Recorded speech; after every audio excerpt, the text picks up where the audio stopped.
चलिए, मैं औरंगाबाद शहर की आवाम का तहे दिल से शुक्रिया अदा करता हूँ। अल्लाह रब्बुल इज़्ज़त का शुक्रिया अदा करता हूँ कि हमारी सबकी दुआओं को कबूल किए। हमारे पार्टी के सदर जनाब बैरिस्टर असदुद्दीन अवैसी साहब, अकबरुद्दीन अवैसी साहब, मजलिस के तमाम जिम्मेदारान और इस शहर की वो आवाम जिसने पिछले 10-12 सालों से मजलिस का भरपूर साथ दिया है, और उन्हीं की दुआओं, उन्हीं की ताकतों की वजह से आज अल्हम्दुलिल्लाह यहाँ पर हम 30 से ज्यादा सीटें हासिल कर चुके हैं। और इंशाल्लाह हमारा आंकड़ा जो है वो हम 33 सीटें हम जीत रहे हैं। यानी कि भारतीय जनता पार्टी के बाद अगर कोई दूसरा पक्ष यहाँ पर सबसे मजबूत साबित हुआ है तो वह मजलिस इत्तेहादुल मुस्लिमीन साबित हुआ है। और हमें खुशी है, हम आवाम का तहे दिल से सर झुकाकर उनका शुक्रिया अदा करते हैं कि वो लोगों ने एक मरतबा फिर मजलिस के ऊपर भरोसा जताया, और ऐसे ऐसे आम लोगों को जो हमने टिकट दिया वो लोग आज मजलिस के टिकट के ऊपर चुन के आए हैं। हम उन्हें भी मुबारकबाद देते हैं और उम्मीद करते हैं कि औरंगाबाद शहर के विकास के लिए हम कटिबद्ध रहेंगे। हम पूरी कोशिश करेंगे शहर के अंदर अच्छा विकास हो, और भारतीय जनता पार्टी जो सिंगल लार्जेस्ट पार्टी बन के आई है वो शहर के लिए अगर कुछ अच्छे फैसले लेती है तो हम उनका साथ देंगे, और अगर नहीं लेती है तो हम एक विरोधी पक्ष का जो रोल होना चाहिए वो बखूबी अच्छी तरीके से निभाएंगे।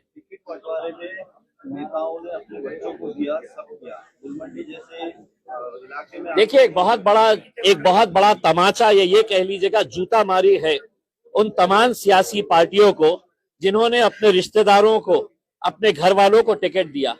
अगर संजय सिरसाट अपने बेटे और बेटी के लिए करोड़ों रुपया खर्च नहीं करता तो शायद उनका बेटा और बेटी भी घर पर बैठते। लेकिन तमाम राजनीतिक पार्टियों के नेताओं ने अपने बेटे को, अपने भाई को, अपने बाप को, अपने बीवी को, अपने बेटी को, हर एक को टिकट दिया।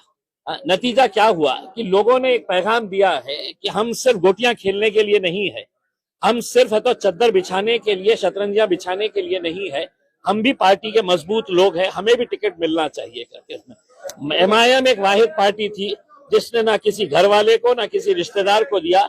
हमने आम लोगों में से लोगों को उठाकर, और जो पार्टी के बारे में हमारे ऊपर इल्जाम लगाते हैं कि एमआईएम जातिवादी पार्टी है, आज कितनी सारी हिंदू महिलाओं को हमने चुना कर लाया है, एसटी समाज की महिलाओं को हमने चुना कर लाया है, दलित समाज के हमारे कितने सारे भाइयों और बहनों को हम लोगों ने चुना कर लेके आया है। तो ये एक औरंगाबाद शहर की जीत है, हम ये समझते हैं। आपको लगता है कि देखिए, गुलमंडी जैसे इलाके से मजलिस की 2 सीटें जीत कर आ रही है, ये बहुत बड़ी हमारे लिए कामयाबी है।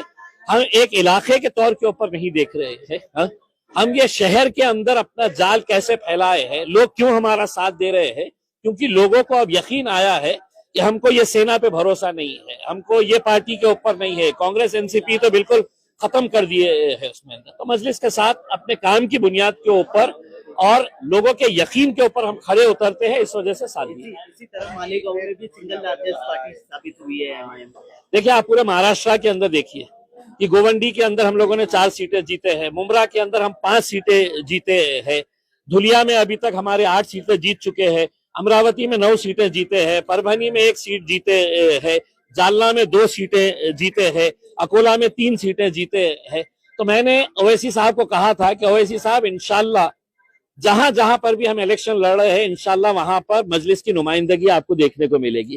कहीं ज्यादा है, कहीं कम है, लेकिन है।